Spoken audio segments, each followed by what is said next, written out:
લોક સુનાવણી નિયમ વિરુદ્ધ કરવામાં આવી ત્યારે એસડીપીઆઈ જિલ્લાના પ્રમુખ સહિત અનેક જાગૃત લોકોના વિરોધ વચ્ચે અધૂરી લોક સુનાવણી પૂરી કરી અધિકારીઓ ભાગી ગયા, જે નિયમ વિરુદ્ધ છે।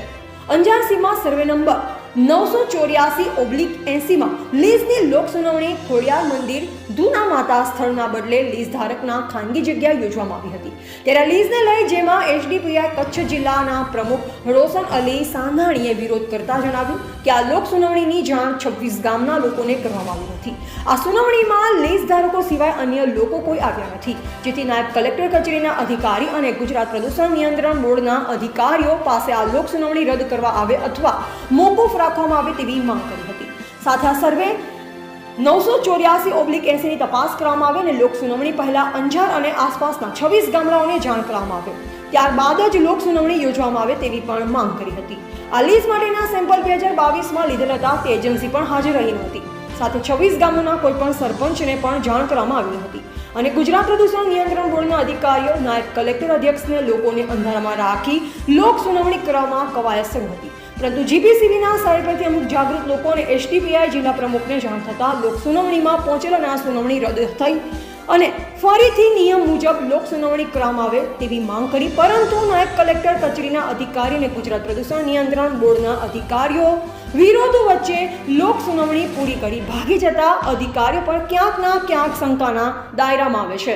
જે લીઝની સુનાવણી હતી તે લીઝના સર્વે નંબરમાં પણ ગડબડ લાગે છે, તેવામાં લોક સુનાવણી પૂરી કરવી અધિકારીઓની એકતરફી વલણ જોવા મળ્યું છે, જેથી ગુજરાત પ્રદૂષણ નિયંત્રણ બોર્ડના અધિકારીઓ પણ લીઝ ધારકો સાથે મળેલ હોય તેવું પ્રતીત થાય છે। મોદી સાહેબને આજે 6 મહિનામાં વારંવાર રજૂઆતો કર્યું છે કે એવો લીઝ હોલ્ડર એના નિયમોનું પાલન કર્યું છે, ક્યાંને એમણે પાલન કરાવ્યું છે। એ તમે આ સાહેબ શ્રી વારંવાર એમ કહેશે કે આ સાહેબ તમે એનો જવાબ આપો, ક્યાં લીઝ હોલ્ડરને તમે પાલન કરાવ્યું છે નિયમનો? કઈ જગ્યા ઉપર ગ્રીલો લગાવ્યું છે? કઈ જગ્યા ઉપર તમે ફેન્સિંગ બંધાવી છે?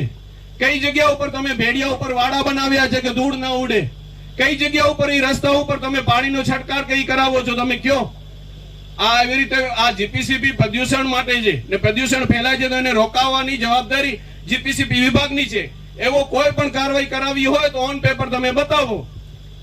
હું એસડીએમ સાહેબના નાયબ કલેક્ટર સાહેબના અધ્યક્ષસ્થાને હું આ રજૂઆત ફરીથી કરું છું કે આ લીઝ હાલમાં જે સુનાવણી છે અંધારામાં રાખીને કરવામાં આવી છે, આ સરપ્રાઈઝ તરીકે એને રદ કરવામાં આવે ને એનો ફરીથી ઢીંઢોરો પેટી ને નવેસરથી એની માપણી કરી અને એમાં અગર ગૂગલ મેપમાં આવે છે કે નથી, બાજુમાં કોઈ એવો લોકેશન કે એને નુકસાન થઈ શકે એવું આવતું હોય તો એને પહેલે ચેક કરવામાં આવે, ત્યારબાદ જ એની સુનાવણી કરવામાં આવે।